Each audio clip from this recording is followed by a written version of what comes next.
Baik,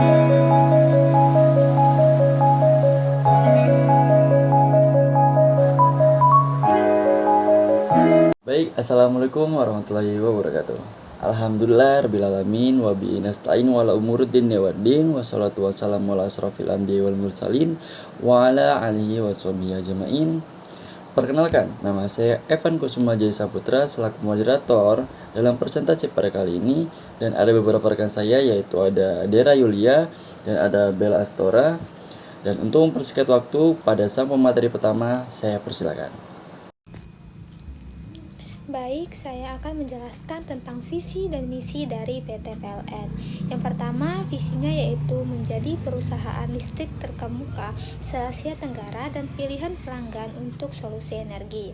Yang kedua, ada misi dari PT PLN. Yang pertama, menjalankan bisnis kelistrikan dan bidang yang lain yang terkait, berorientasi pada kepuasan pelanggan, anggota perusahaan, dan pemegang saham. Yang kedua, menjadikan tenaga listrik sebagai media untuk meningkatkan kualitas kehidupan masyarakat.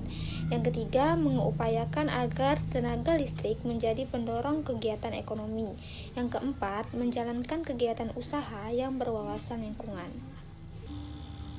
Selanjutnya ada sejarah dari PT PLN. Berawal di akhir abad 19, bidang pabrik gula dan pabrik ketenaga listrikan di Indonesia mulai ditingkatkan saat beberapa perusahaan asal Belanda yang bergerak di bidang pabrik gula dan pabrik teh mendirikan pembangkit tenaga listrik untuk keperluan sendiri.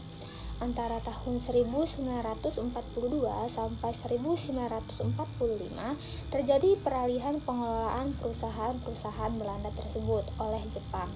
Setelah Belanda menyerah kepada pasukan tentara Jepang di awal Perang Dunia II, proses peralihan kekuasaan kembali terjadi di akhir Perang Dunia II pada Agustus 1945, saat Jepang menyerah kepada sekutu. Kesempatan ini dimanfaatkan oleh para pemuda dan buruh listrik menjadi delegasi buruh atau pegawai listrik dan gas yang bersama-sama dengan pemimpin KNI Pusat berinisiatif menghadap Presiden Soekarno untuk menyerahkan perusahaan-perusahaan tersebut kepada pemerintah Republik Indonesia. Pada 27 Oktober 1945, Presiden Soekarno membentuk Jabatan Listrik dan Gas di bawah Departemen Pekerjaan Umum dan Tenaga dengan kapasitas pembangkit tenaga listrik sebesar 1.500. Pada tanggal 1 Januari 1961, Jabatan Listrik dan Gas diubah menjadi BPU PLN atau Badan Pemimpin Umum Perusahaan Listrik Negara yang bergerak di bidang listrik, gas, dan kokas yang dibubarkan pada tanggal 1 Januari 1965. Pada saat yang sama, dua perusahaan negara yaitu Perusahaan Listrik Negara atau PLN sebagai pengelola tenaga listrik milik negara dan Perusahaan Gas Negara atau PGN sebagai pengelola gas diresmikan. Pada tahun 1972, sesuai dengan peraturan pemerintah nomor 18, status perusahaan listrik negara atau PLN ditetapkan sebagai perusahaan umum listrik negara dan sebagai pemegang kuasa usaha ketenaga listrikan atau PKUK dengan tugas menyediakan tenaga listrik bagi kepentingan umum. Seiring dengan kebijakan pemerintah yang memberikan kesempatan kepada sektor swasta untuk bergerak dalam bisnis penyediaan listrik, maka sejak tahun 1994, status PLN beralih dari perusahaan umum menjadi perusahaan perseroan atau persero, dan juga sebagai PKUK dalam menyediakan listrik bagi kepentingan umum hingga sekarang. Selanjutnya, saya akan menjelaskan tentang struktur organisasi PT PLN. Yang pertama, ada Direktur Utama yang bernama Darmawan Prasojo. Selanjutnya ada Direktur Perencanaan Korporat dan Pengembangan Bisnis yang bernama Hartanto Wibowo. Selanjutnya ada Direktur Keuangan yang bernama Cynthia Roesli. Selanjutnya ada Direktur Legal dan Manajemen Human Capital yang bernama Yusuf Didi Setiarto. Selanjutnya ada Direktur Manajemen Proyek dan Energi Baru Terbarukan yang bernama Wiluyo Kusdwiharto. Selanjutnya ada Direktur Retail dan Niaga yang bernama Edi Sri Mulyanti. Selanjutnya, ada Direktur Manajemen Pembangkitan. Selanjutnya, ada Direktur Transmisi dan Perencanaan Sistem yang bernama Evi Haryadi. Yang terakhir, ada Direktur Distribusi yang bernama Adi Priyanto. Baik, terima kasih atas pemaparan materi yang sudah diberikan oleh pemateri pertama. Selanjutnya saya lanjutkan kepada pemapar materi kedua. Selaku pemapar materi kedua, saya persilakan. Saya akan menyampaikan materi yang kedua, yaitu gambaran umum. Perusahaan listrik negara atau disingkat PLN atau nama resminya adalah PT PLN Persero adalah sebuah BUMN yang mengurusi semua aspek kelistrikan yang berada di Indonesia.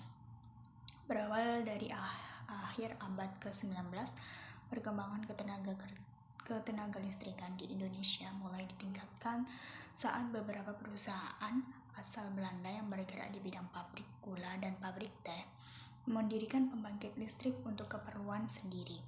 Antara tahun 1942 sampai 1945 terjadi peralihan pengelolaan perusahaan-perusahaan Belanda tersebut oleh Jepang. Setelah Belanda menyerahkan kepada pasukan tentara Jepang di awal Perang Dunia Kedua, proses peralihan kekuasaan kembali terjadi di akhir Perang Dunia Kedua pada Agustus 1945 saat Jepang menyerah kepada sekutu Belanda.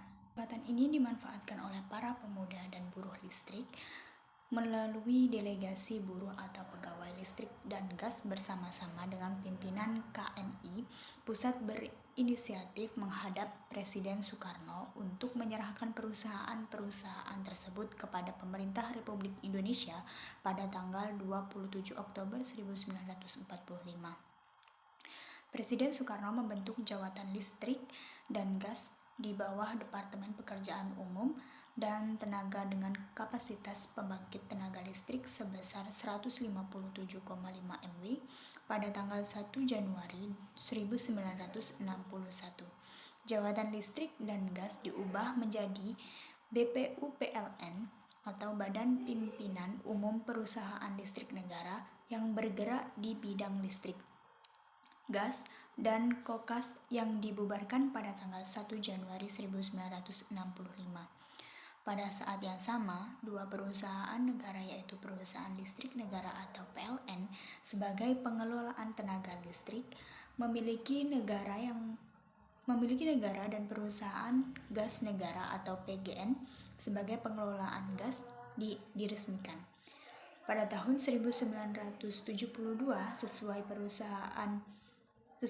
dengan peraturan pemerintah nomor 17, status Perusahaan Listrik Negara atau PLN ditetapkan sebagai perusahaan umum listrik negara dan sebagai pemegang kuasa usaha ketenaga listrikan seiring dengan PT PLN yang memberikan kesempatan kepada sektor swasta untuk bergerak dalam bidang bisnis penyediaan listrik, maka sejak tahun 1994 status PLN beralih dari perusahaan umum menjadi perusahaan perseroan atau Persero dan juga sebagai PKUK dalam menyediakan listrik bagi kepentingan umum hingga sekarang. PKUK dengan tugas menyediakan tenaga listrik bagi kepentingan umum. Selanjutnya ada tata nilai PLN. Yang pertama, tata nilai PLN adalah akhlak. Akhlak merupakan akronim dari amanah, artinya memegang teguh kepercayaan yang diberikan. Yang kedua, kompeten, terus belajar dan mengembangkan kapabilitas. Yang ketiga, harmonis, saling peduli dan menghargai perbedaan. Yang keempat, loyal, berdedikasi dan mengutamakan kepentingan bangsa dan negara. Yang kelima, adaptif, terus berinovasi dan antusias dalam menggerakkan ataupun menghadapi suatu rintangan. Kolaboratif, membangun kerjasama yang sinergis. Selanjutnya ada kekuatan atau strengths dari PT PLN. Yang pertama, infrastruktur yang luas dan integrasi. Yang kedua, sumber daya manusia yang berkualitas. Yang ketiga, dukungan dari pemerintah sebagai perusahaan milik negara. PLN mendapatkan dukungan penuh dari pemerintah, baik dalam bentuk kebijakan maupun sumber daya yang diberikan. Yang keempat, kemitraan yang kuat dengan produsen energi. Yang kelima, pengalaman yang panjang di industri energi. PLN telah beroperasi selama beberapa dekade dan memiliki pengalaman yang luas di bidang industri energi sehingga dapat mengatasi berbagai macam tantangan dan secara kontinu meningkatkan kualitas layanannya. Saya akan menjelaskan tentang kelemahan atau weakness dari PT PLN. 1. Kurangnya diversifikasi energi. Yang kedua, rendahnya efisiensi operasional. Yang ketiga, beban hutang yang besar. Yang keempat, kurangnya akses listrik di daerah terpencil. Yang kelima, tingginya angka kehilangan energi. Selanjutnya saya akan menjelaskan tentang peluang dari PT PLN. Yang pertama, penyediaan energi terbarukan. Yang kedua, inovasi teknologi. Yang ketiga, penetrasi pasar internasional. Yang keempat, program elektrifikasi desa. Yang kelima, pengembangan infrastruktur energi. Ada ancaman atau threats PT PLN. Yang pertama, persaingan yang ketat.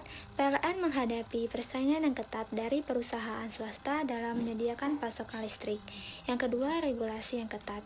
Yang ketiga, risiko kegagalan sistem. PLN menghadapi risiko kegagalan sistem dan gangguan pasokan listrik akibat bencana alam, gangguan teknis, dan faktor-faktor lain yang tidak terduga. Yang keempat, fluktuasi harga energi. Harga energi, terutama harga batu bara, sangat fluktuatif. Fluktuasi ini dapat mempengaruhi biaya produksi PLN dan keseimbangan keuangan perusahaan. Yang kelima, perubahan kewajiban pemerintah. Perubahan kewajiban pemerintah dalam hal subsidi energi, regulasi lingkungan, dan kebijakan yang lain dapat menimbulkan risiko dan mempengaruhi strategi bisnis dari Saya selaku moderator sini akan menyampaikan saran dan masukan dari kelompok kami, yaitu saran yang dapat disampaikan bertujuan agar tetap mempertahankan proses penyusunan anggaran sesuai dengan peraturan direksi PLN. Untuk masukan, yang pertama, masukan kami untuk PLN agar dapat mengoptimalkan kualitas dan kuantitas kerja sumber daya manusianya. Kedua, masukan kami untuk perusahaan yang pernah dipimpin oleh Dahlan Iskan ini agar dapat memanfaatkan perangkat teknologi informasi dan komunikasi TIK dalam memperbaiki kualitas pelayanannya. Ketiga, masukan kami untuk PLN memperlakukan sistem keterbukaan informasi publik. Baik, terima kasih. Saya selaku moderator mohon maaf bila salah-salah kata dan pasnya kepada Allah mohon ampun. Saya tutup wabillahi taufiq wal hidayah. Wassalamualaikum warahmatullahi wabarakatuh.